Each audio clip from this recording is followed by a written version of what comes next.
पर अदील साहब अस्सलाम वालेकुम। अदील साहब, आप माशाल्लाह बहुत थके होंगे, आपने तो रात भर जागते रहे और हमारे पार्लिमानी यानी मसरूफियात में रहे। अगरचे हम भी जागते रहे लेकिन घर बैठकर, और आप पार्लियामेंट में मौजूद थे। तो आप ये बताइए कि ये तो इसके जो बहुत बड़े बेनिफिशरी तो ख़ुद इमरान खान साहब बनते हैं कि उनको निजात मिल गई है फ़ौजी अदालतों से, तो फिर तो पीटीआई जो है वो इज़हार मसर्रत क्यों नहीं कर रही, जो छुप छुपा के जो उसने किया है उसको मंजर आम पर क्यों नहीं ला रही?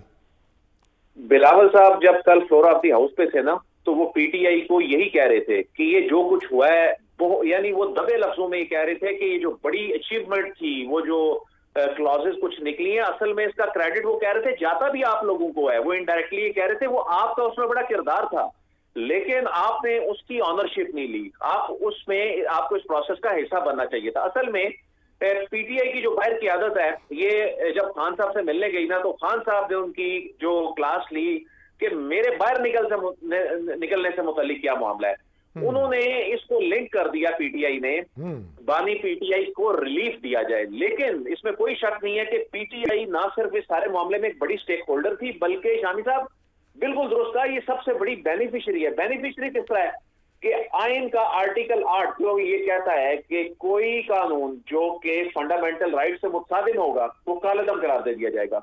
इसमें अमेंडमेंट होने जा रही थी। अगर इसमें अमेंडमेंट होती तो मौजूदा सिनेरियो में सबसे ज्यादा जो इश्यूज और उसमें 9 मई वाले मामला और इसमें जो दीगर मामला जो केसेस हैं अदालतों से इनको रिलीफ मिल जाते हैं और उसमें कानूनी हुक्म के बाद सबसे बड़े बेनिफिशियरी ये हैं। और दूसरा एक और मामला, इस वक्त वाहिद एक जमात है जो जस्टिस काजी फाइज ईसा साहब की 25 तारीख को रिटायरमेंट के हवाले से नैरेटिव बनाती रही, मुतालबा करती रही, ख्वाहिश का इजहार करती रही, वो भी पाकिस्तान तहरीक इंसाफ है। और इस सारे प्रोसेस में यानी बाकी तो काजी फाइज ईसा साहब के साथ खड़े थे, इस प्रोसेस में काजी फाइज ईसा साहब गए। यानी दो सबसे बड़े बेनिफिट इस आईनी तरमीम के पाकिस्तान तहरीक इंसाफ को हुए, सबसे बड़े बेनिफिशरी हैं। जहां तक मामला रह गया पीएमएलएन और पाकिस्तान पीपल्स पार्टी को, दीगर जमातों को अगर आप देखें तो उनको तो इसमें ऐसा कुछ नहीं मिला सवाए इसके कि उनकी जो एक मंशूर का हिस्सा था कि ये अदालती पावर जो है ये कर्टेल की हद तक होनी चाहिए, कंट्रोल्ड होनी चाहिए, वो तो उनका एक सियासी मंशूर का हिस्सा काफी अर्से से चला रहा था। लेकिन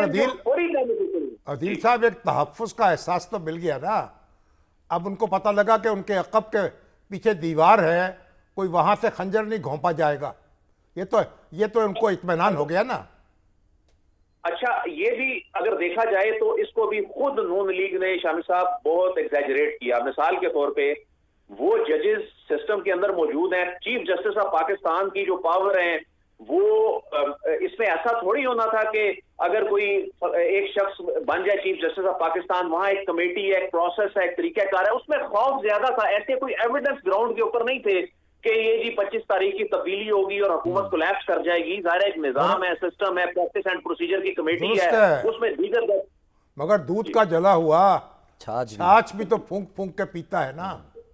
ये बात दुरुस्त है, बिल्कुल दुरुस्त है। और यही बिलावल साहब ने कल कहा, बिलावल साहब ने ये कहा कि किस तरह से वज़ीर आज़म को भेजा जाता था। फिर उन्होंने वो जो काला नाग बेसिकली जिसको जेयूआई पे आर्टिकल 8 को कह रही थी ना, उसके खात्मे को, तो बिलावल साहब ने उसको रिलेट इसी से कर दिया जो आपने जिस जानिब इशारा दिया है कि हमारे वज़ीर आज़म के साथ 58(2)B और उसके बाद फिर ये अदालतें क्या करती आई, तो फिर उन्होंने उसको काला नाग फिर जो है किया। अब नाग भी अपना अपना है, आस्तीन भी अपनी अपनी है।